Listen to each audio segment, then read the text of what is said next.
শাস্ত্রে বললে 84 লক্ষ যদি ভ্রমণ করার পর যদি সাধের মানব জন্ম পেয়েছে, তাই বললেন সবার উপরে মানুষ সত্য তাহার উপরে নাই, ধর্ম কর্ম যদি করে থাকে মানুষই করেছে ভাই, সকলে মানুষ।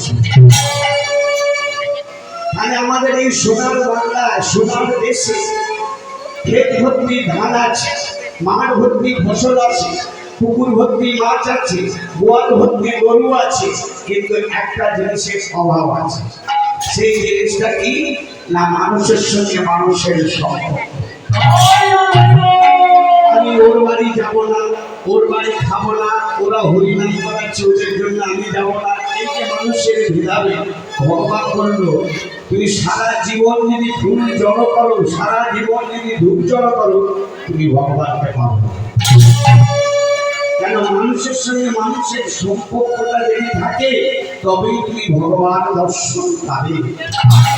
মানুষকে বললে ভক্তকে ভালোবাসো, ভক্তি দান ভগবান কার? ভগবান বললো আমি বড় নয়, তোমার ভগবান বলো, ভগবান বললো আমি বড় নয়, আগে বড় ভক্ত, তার থেকে ভক্তর থেকে নাম তার বড়। তাই তিনি নামকে আশ্রয় করে সন্ধ্যা দেবালয়ে ছুটতে ছুটতে আসছে, যে ওই আষাঢ় মাসের মনি আষাঢ় থেকে ভান্ডারহাটি 24 ব্যাপী নাম চলছে। আমাদের গ্রামের শেষ নাম আমরা শোভন করব। এই যে ভক্তরা ছুটতে ছুটতে আসে, অনেক ভক্তের হৃদয় কাঁদে, যেদিন আসতে পারে চোখের জলের ওপর হয়, প্রভু তোমার নামটা আমি শুনতে পেলাম না, নামটা আমি বলতে পারলাম না। তাই ভগবান ভক্তকে মনে করে। আমি যদি বলি না ভগবান কবে এসেছে, অনেকেই ভক্ত আছে, অনেকেই ভক্ত বলতে পারে, আবার অনেকেই ভক্ত শুনে চলে যায়। তাহলে ভগবান কবে এলে, গৌর হরি কবে এলে, শঙ্করচক্র গলাপত্রধারী বিষ্ণু কবে এলো, আমার রাজা ঠাকুরী কবে এলো, নিত্যানন্দ মহাপ্রভু কবে এলেন, এইগুলো কিন্তু গরিব মানুষ জানে। জানে একটা জিনিস, 25শে ডিসেম্বর কেক কাটতে হবে সেইটা জানে, সেইটা আমাদের হিন্দু সনাতন ধর্মের নয়, সেটা হলো কাদের? যিশু। যারা মুসলিম ধর্ম গ্রহণ করা, যে ধর্মটা তুলসীর মালা পড়ে না, যে ধর্মটা বাড়িতে তুলসী গাছ রাখতে দেয় না, যে ধর্মটা শাস্ত্র কৌমিক সাক্ষী করে যে স্বামীকে বিবাহ করেছে, সেই স্বামী সিঁদুর করতে দেয় না, সেই স্বামী শিক্ষা করতে দেয় না, সেই ধর্মটাকে নেওয়ার জন্য গরিব মানুষ ছুটছে। এটাই গরিব মানুষের বড় চালাক। ভগবান বলল যত করবি চালাকি করে বুঝবি চালাকি। 5 জানুয়ারি কাদের মাস, যে সাদা সাদা মানুষগুলো ছিল, যারা মদ মাংস নারী নিয়ে মেতে থাকতো, যারা কৃষ্ণ বলতে পারতো না, প্যান্ট পরে থাকতো, যারা হ্যাঁ কৃষ্ণ ছাড়া জানে না, তারা আজ কাপড় পরে গলায় বানালি ধুতি পরে বলছে হরে কৃষ্ণ।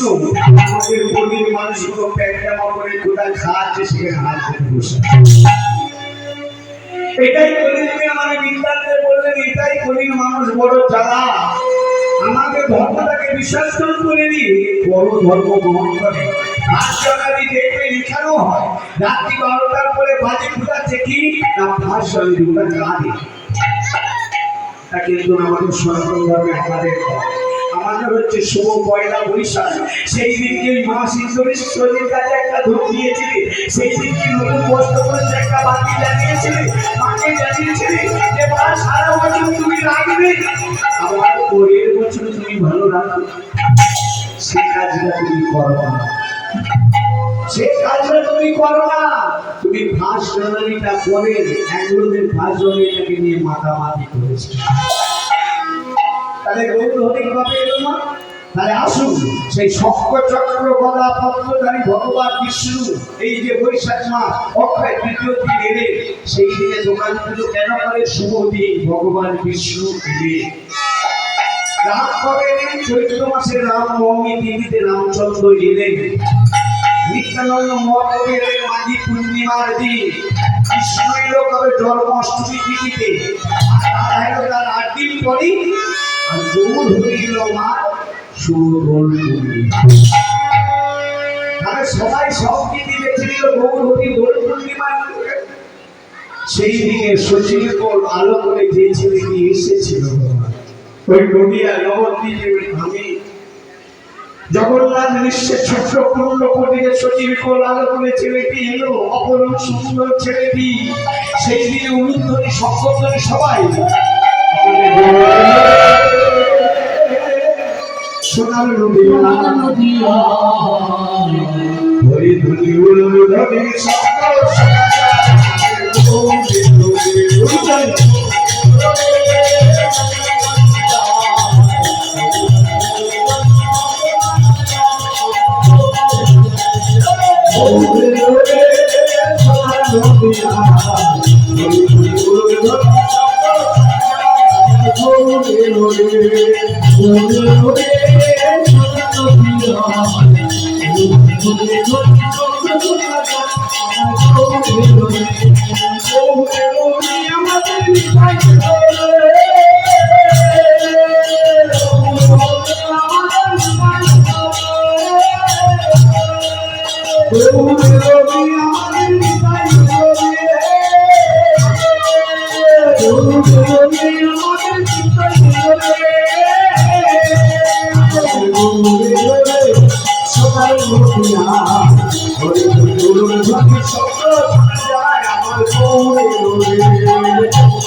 নবদ্বীপের মাঝে এনে সচির কোল আলো করে জগন্নাথ বিশ্বের ছোট্ট পূর্ণ কুঠিরে তাদের গৌর হরি কবে এলো?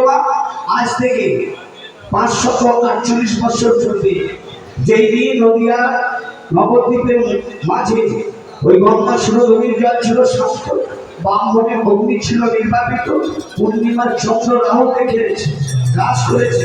সেই দিনে 3টি গ্রহ চন্দ্রগ্রহণ আর সূর্যগ্রহণ করে জীবকে সেই দিনে দিনে মহাপ্রভুর নাম গ্রহণ, সেই দিনে নাম দিলে নাম গ্রহণ করালে সেই গরিব জীব।